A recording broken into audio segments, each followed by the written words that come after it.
Right, hi guys, and it's time for another unboxing, and this time we have the YT-2400 for you. Ship that I like to call the Half Falcon, and forgive me if I refer to that from this point onwards. Another one that we're a little bit behind the curve on, again finances and various things like that, but it's an absolute pleasure to be able to do this because I've been looking forward to getting my hands on this for some time. So, first things first, let's have a look at the model, all important there. Let's crack it open. Let's take a look at it. Again, packaging absolutely brilliant because it keeps things nice and safe in here. It's out there. Now, let's just get a good look at that there. Again, nicely detailed paintwork there on the ship. Let's get a bit closer there and around the pilot cockpit there. Again, yes, we don't paint the engine flare in, but again, that's nice. A little bit of customization for those who are that way inclined. Nice, massive looking laser cannons on the top, and of course on the bottom as well, which is pretty good. And just rotate it back around here like that. And one thing that I had heard happens, I'm just going to check if this is true without too much pressure. Let's see. They do turn ever so slightly. I'm not going to push my luck by making them go any further, but on each side they do actually twist slightly, so that's a nice little touch there. Okay, absolutely lovely detail. I'll just bring it a bit closer there. Always impressed by the paint jobs on. For pre-painted models, these are absolutely fantastic. Let's take a look at that there. Okay, so without any further ado now, I think we'll have to go in and have a look at the cards and upgrades that are available with this kit. Okay, so here we are with the other half of the box, and here we have the upgrades and components.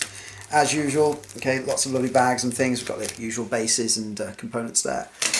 And then we have, of course, the mission booklet and upgrade cards. So here's the mission booklet. And once again, it's got any specialist rules that you need for going with this kit, and another mission with all its rules there. So let's go look at the cards then. Well, again, nice little pack of things here with all the tokens and dials in nice thick cardboard. So again, we've got our usual pilot cards, maneuver dial, shield tokens, and so on. And then again, we have some more debris here.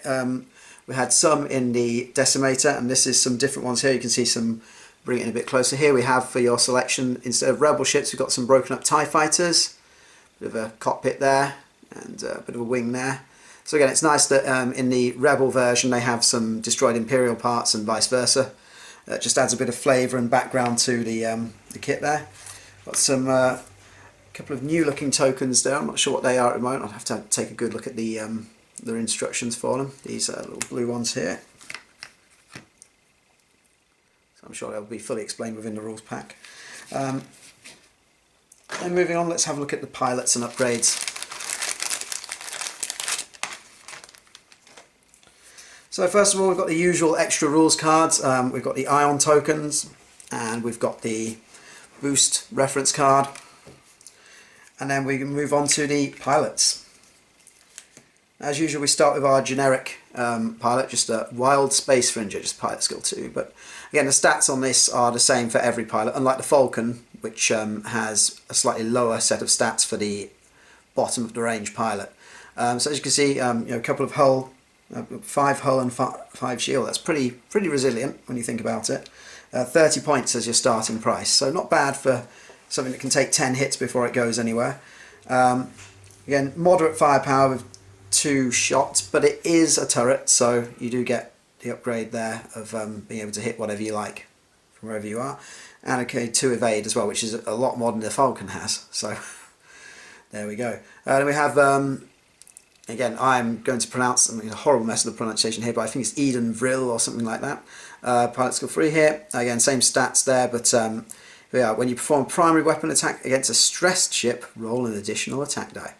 So that's good for picking on people who've already had a bad day and making it steadily worse. Then we have slightly more in the points here with 34 points. We've got, I think it's Lebo or something like that.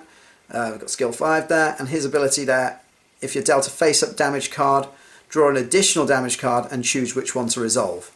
So there's never take a double hull damage there, I suppose, which is nice bit of dodging out of damage there. And then last we have, probably going to pronounce this wrong as well, Dash Rendar. Okay, and he is quite good pilot ability here, skill 7, 36 points, but the thing I like most here that he can ignore obstacles during the activation phase and when performing actions, so just run him straight through things. It's not going to be too much of a problem, which is an interesting ability when they give you all this debris inside the packs as well. So that is all the cards. There's comparatively few compared to some of the other kits, but it's a beautiful model and it really gives you everything you need to play it. Let's just have one last look at the ship. There we are again. So looking forward to bringing that out in their proper game and putting it through its paces. So that's all for now. Please send us a like if you like what you've seen. Any feedback would be greatly appreciated. And check out our Facebook and our blog. Okay, that's all for now. Thanks a lot. Well guys, it's me back again unexpectedly quickly here because of course, like a complete idiot, I forgot to do the upgrade cards. So, without any further ado, we have one that I find really interesting here. First of all is an elite pilot talent. This is Lone Wolf. Get a good look at it there. Now, when attacking or defending, if there are no other friendly ships at range 1 or 2, you can reroll one of your blank results. So if you're out on your own, this just makes you a little bit more survivable there. A couple of points, it's not bad, it could come in quite useful. It is of course a unique card, so only one person in your entire force can have that one. There's only one Lone Wolf, there we go. One of my favourite name cards here, Stay on Target. I mean, what a great name for a card. When you reveal a manoeuvre, you can rotate your dial to another manoeuvre with the same speed, but you have to treat that as a red manoeuvre. But could get you out of some tight spots, so I do really like that. Somebody who's just dodged out of your arc can find themselves swiftly back within it. So that is really good for a couple of points as well. Then we've got Dash Rendar, who is one of the main pilots, but he's also, you can have him as a co-pilot as well. And this one says that you can perform attacks when you're overlapping an obstacle, and your attacks can't be obstructed. So for 2 points, that's a very that opens up a lot of very interesting options, I think. Next we have, I think we're familiar with the Gunner upgrade, but just in case we haven't covered it before, for 5 points here, when you don't hit with your attack, you can immediately perform a primary weapon attack, but then you can't perform any further attacks that round. So that's a nice little insurance policy if you're cursed with extremely bad luck on the shooting front. Then, here's a really interesting one. We have as a co-pilot Lando. And I quite like this because this is a gambler's card, this. Roll 2 defense dice. This is an action, so instead of target locking or anything like that. 2 defense dice. For every focus result, you get a focus token. For every evade result, you get an evade token on your ship. 3 points. It's obviously a gambler's thing, and there's a nice little picture of Lando. Looks like he's playing cards. In fact, in the picture, it looks like he's playing for the Falcon there. Looks like he's that's his stake there. I'm told that there's a Han Solo card, which if you line up the artwork, is Han Solo playing the same card game, so that might be a reference to acquiring the Falcon under suspicious circumstances. Then we have, again, another one who was a main pilot, but here he is as a co-pilot. Here we've got Lebo. Okay, I apologise for angling the card there. There we go. But basically his action, perform a free boost action, then receive an ion token. Now, of course, that's interesting because if you're not facing anyone who's got the ability to put ion tokens on you, one token won't really do anything to you. So that's effectively giving you the boost action, provided no one else is capable of putting ion on you. A couple of points, it's an interesting upgrade again. We have a mercenary co-pilot here with a picture of Greedo, which is excellent. You attack at range 3, you may change one of your results to a critical, which is quite interesting for 2 points. That's only when you're attacking at range 3 though, so that's an interesting one for long range as well. Okay, well, just before I go any further with the upgrade cards, we're going to go back to Lando here, playing his little card game here, and what I've just been handed is the corresponding Han Solo card to which I referred earlier, and if we do put them together we can see that they are playing that game of cards for the Falcon there, so that's absolutely brilliant to just line them up and see that game going on there. Nice little bit of background there, or hinting at it anyway. Okay, back to the other cards that I haven't so far covered then. So, got a few, there's quite a lot of upgrades here. We've got proton rockets. Now I believe this was included in the Rebel Aces as well, but again, this takes a focus to actually fire them, and obviously you've got to chuck the card, and an additional attack dice for your agility value to a maximum of 3 additional dice. So it's 2 damage to start with, but of course if you've got high agility then it could be up to 5, which is incredible really when you think about it. You need to use a focus to fire that. Very interesting sort of upgrade there. Obviously more use on the more agile ships. We've got the classic heavy laser cannon. Not much needs to be said about that. It can be absolutely devastating. We also have some modifications now. This is a couple of, for large ships only, we've got countermeasures. There's modification. It starts with combat phase. You throw away this card and you increase your agility by 1 until the end of the round. And then you may also remove an enemy target lock as well.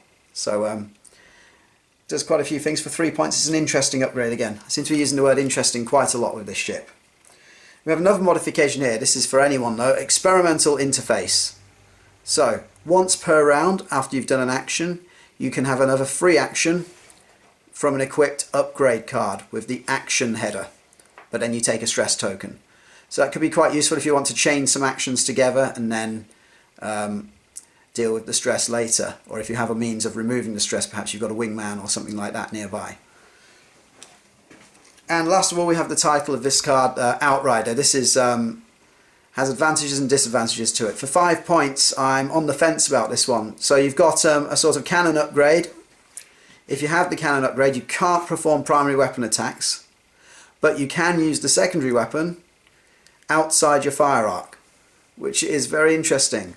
But I looked at trying to combine it with the heavy laser cannon, and of course the heavy laser cannon doesn't have the ability to shoot at range 1, so there are certain weapons, if you combine this with them, you won't be able to fire at all at certain ranges.